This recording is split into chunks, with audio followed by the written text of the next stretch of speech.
The Rain, a play by me.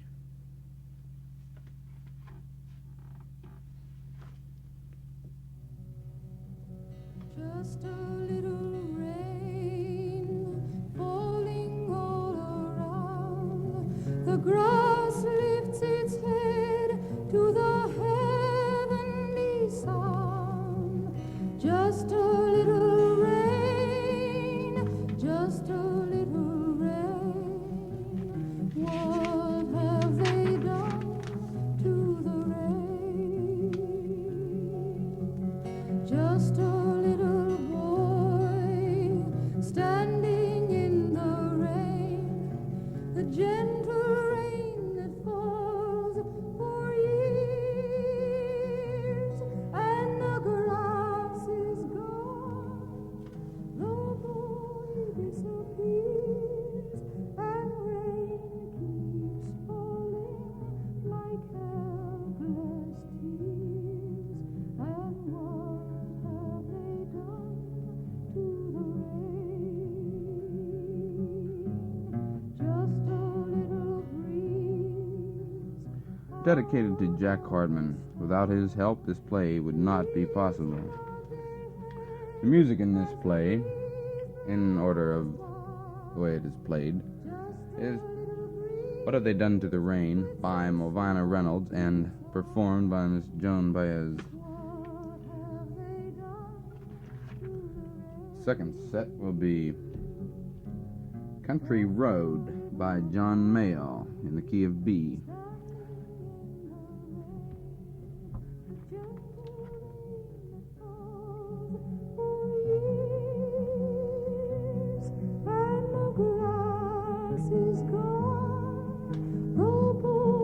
Disappears, and rain keeps falling like helpless tears. And what have they done to the rain? And what have they done to the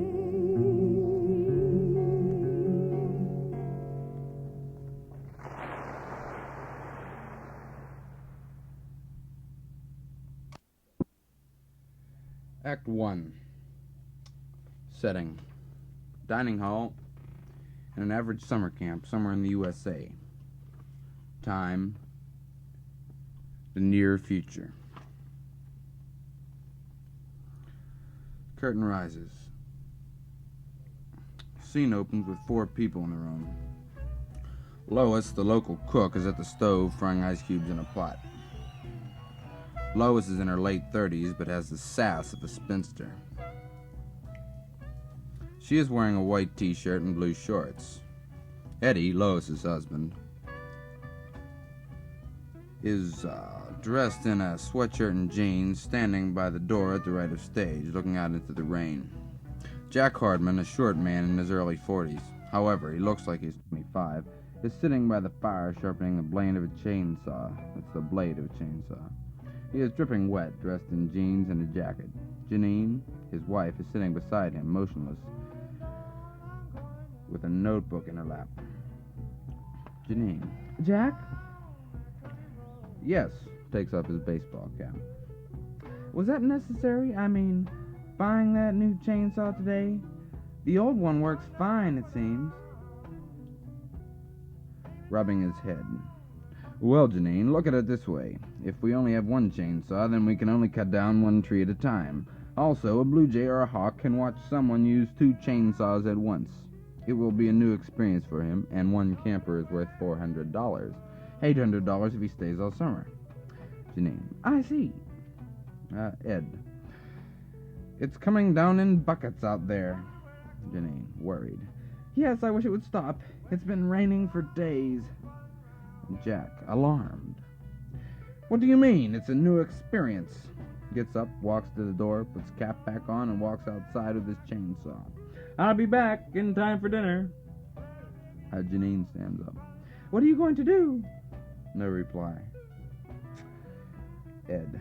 I don't understand him or this weather either. Janine, worried. He hasn't been himself since last week when camp started with a maximum number of campers. I just wish it would stop raining. Lois. Don't worry about it now. The ice cubes are done. Here, eat them before they get warm. Jack's voice can be heard faintly off stage, chanting, "Rain, rain, go away. Get those campers, make them pay." His voice fades into the distance as the lights dim and the curtain falls.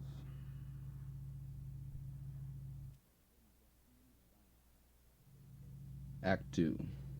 Scene is dining hall 5 days later. Ed and Jack are sitting by the fire.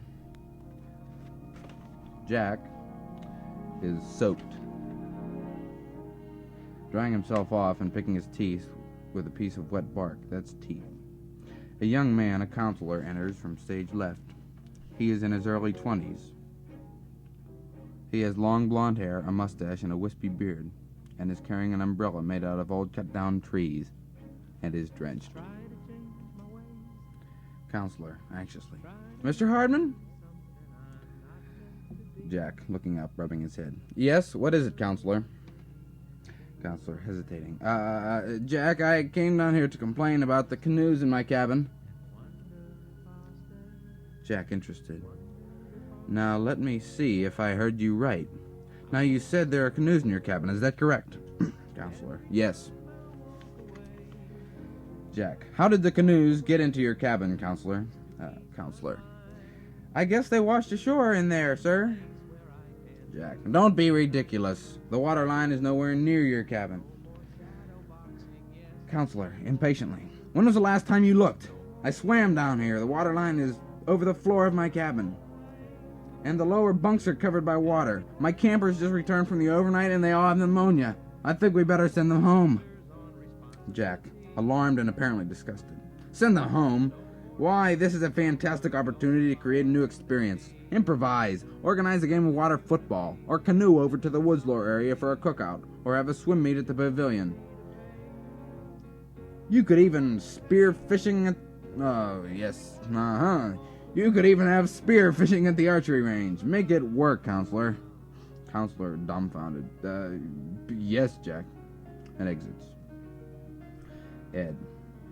"Jack, I'm beginning to wonder about staying here myself in this horrid rainy weather." Jack, determined. "Now, Ed, if I told you once, I told you 1,000 times not to accentuate the negative. Eliminate the negative. Accentuate the positive. You should be happy that we are not experiencing a drought." Ed, "I guess so, Jack." While Jack was talking, a farmer about 50 years old, wearing a green t-shirt and jeans and suspenders, walked in unnoticed. Farmer, concerned. "Hardman, I just swam down here from the ranch. The hay is soaked and the machinery is ruined." Jack, "You must improvise. Don't let this rain bother you. It's a new experience. I've been meaning to talk to you anyway. See what you can do about converting the hay baler into a seaweed harvester. I figure we might as well take advantage of the situation. Also, when you swim back up to the ranch, how about scratching the word woods from our sign so that it reads, 'Welcome to a water wonderland.' Make it work, Farmer." Farmer, smiling. "Hardman, you're amazing." Light fades as Farmer puts a life preserver around his neck and exits. Farmer's voice is heard in the distance singing, "You make hay in the sunshine, seaweed in the rain. Jack Hardman's enough to drive you insane."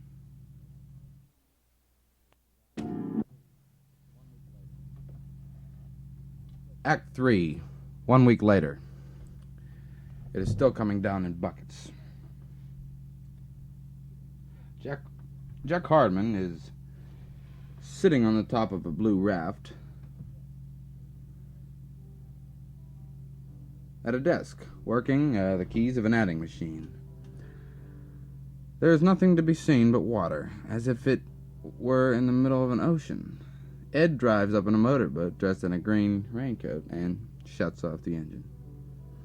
Ed, "Jack, that idea of yours won't work. If we try to put pontoons on every building in camp, it will be a failure. The concrete walls and floors will never float. Besides, the pontoons will cost a mint."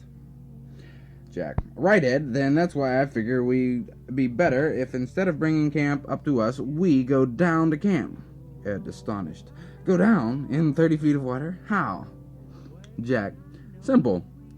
Buy scuba tanks and face masks for every camper. We should be able to pick up a used air compressor for a couple $1,000 and save money on the deal. We could convert the bus into a submarine and be in full swing again. Where's the farmer's son, by the way? I want to see him. Ed. I don't know, but I'll send him over if I see him. Ed starts a motorboat and exits. Shortly, in paddles the farmer's son in a canoe. He is wearing a green t-shirt and jeans and a hat with an STP sticker on it. Farmer's son. You said you wanted to see me, Jack. Jack. Yes, I have a couple of things for you to buy in town. Farmer's son, interrupting. Excuse me, Jack, the town is evacuated. This part of the state has been declared a disaster area for a week now. The nearest dry town is 45 miles away. Jack, angry and disturbed. I don't care if you have to go to Timbuktu. Just get me what's on this list. Holds up the list and reads it aloud. 125 scuba tanks and face masks. 1 air compressor, 15 spear guns, 2 waterproof chainsaws, and a 50-pound bag of seaweed seeds. And on the way past Maxwell, the horseman's place, stop off and tell him we'd like to trade in my horses on some porpoises or squids. Farmer's son. This will be pretty expensive. Jack. Pounding some more keys on the adding machine and pulling out a sheet of paper. $88,000.10 to be exact, but will be well worth it. Who ever heard of an underwater camp before? That's underwater summer camp. Anyway, farmer's son to himself. Whoever wanted to. Jack. It will be a new experience. We can advertise and have a slogan like Falcon Underwater Summer Camp, .. The camp that makes it work. How would you like that? Jack hands farmer's son a coffee can. Here, this is for bailing out the rowboat if the rain gets any heavier. Make it work, farmer's son. Farmer's son rose off stage. Jack looks thoughtful and puts his finger to his chin. He looks up at the sky and smiles. To himself. No more water bills. The light fades as Jack punches out a few more keys in the adding machine. Off stage, a voice chants, to kings and queens, and pawns the same. Make it work, that's the name of the game. Make it work. That's the name of the game. Act 4. Raft, morning. 1 week later. Jack and Janine are sleeping. It is early morning and the rain has stopped and the sky is blue. Janine wakes up. Janine, poking Jack. Jack, wake up! Jack, shaken and confused. What is it? And batting his eyes. Janine, the rain has stopped. Jack, worried. Oh my. Oh, well, I guess it won't hurt anything to see a clear sky again. Janine, Lord, no. And the water level, it has already gone down little. That's gone down. Happily. Jack, jerking out of bed in surprise. What? Whoa, you can see the tops of the trees above water. Distressed. But what about the water wonderland? Janine. Well, Jack, I guess it will just have to be a woods and waterland once again. Woods and water wonderland once again, I mean, Jack. Jack. Why, but that's an old experience. Looks up at the sky with a look of defeat in his eyes. Softly to himself. Water bills.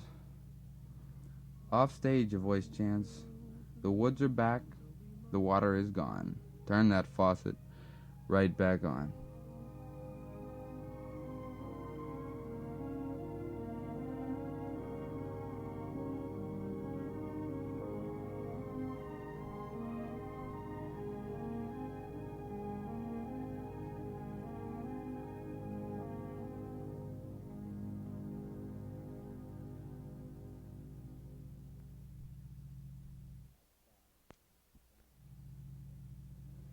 Act 5. Dining hall, 1 week later. The sun is shining brightly through the door. Everyone is sitting around a table. Everyone looks concerned about something. Janine. Jack hasn't gotten out of bed for 3 days, ever since camp dried up, as if there's nothing to get up for. Counselor.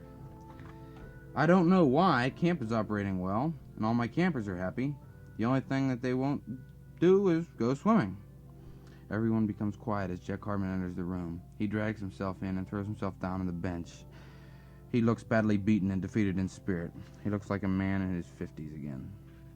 Ed, cheerfully. Good morning, Jack. Jack, half-heartedly. Good morning, Ed. Jack looks out the door at the sunny sky and frowns sourly. What a lousy day. I think I'll go back to bed. Head bent down, Jack shuffles out of the room. Ed. I was afraid it would come to this. Lois. I hate to see it happen to him. Counselor. He was a good man. Ed. Oh well, Counselor, let's get moving. We've got a lot of things to do today. The junk man is coming for the scuba tanks, and we've got to get those shriveled up squids buried. Counselor. I never did like squids. Light fades and Counselor walks off stage with Ed.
Act 6.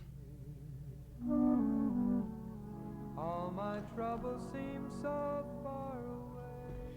Scene, a reservoir. 75 years later. Two men are standing on the top of a dam looking at the water. Yesterday. First engineer. Yes, this dam has been here for 6 years. None of this land ever was covered by water here. Second engineer. What was on the land?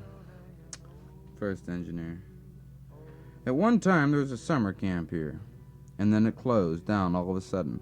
Legend has it that there was this old man who lived in the woods in a shack, and that he never come out except when it rained. But when he did, he'd come out and sing and dance and cut down trees like you've never seen. But the state evicted him because he refused to pay his water bill, and he eventually died of thirst. Second engineer. What would make someone act like that? Man, you'd have to be some kind of a nut. First engineer. Oh, I guess so, but forget it. It's lunchtime. Second engineer. Great, I'll buy you a beer. The engineers exit, and the light fades. And the curtain closes. A woman's voice is heard, saying, "Just a little boy, standing in the rain, the gentle rain that falls for years. And the grass is gone, and the boy disappears, and the rain keeps falling like helpless tears. And what have they done to the rain?"